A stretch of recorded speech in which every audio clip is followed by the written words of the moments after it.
Napansin nyo pagka breastfeeding ang bata, sut-sut pa lang ng nanay, kinakabahan na. Shh! Yes! Dahil ang gatas niya, tama ang timpla. Pero anong pinagdedede nyo sa mga bata ngayon? My God, gatas ng baka. Anak ba yan ng baka? Kaya pag tinawag nyo, halika rito. Moo. Kakain na. Moo.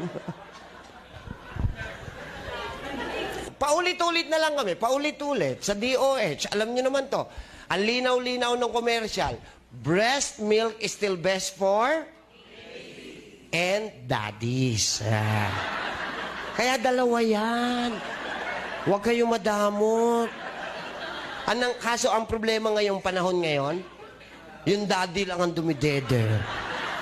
Kaya yung daddy, pag sinutsuta, shh! Dala!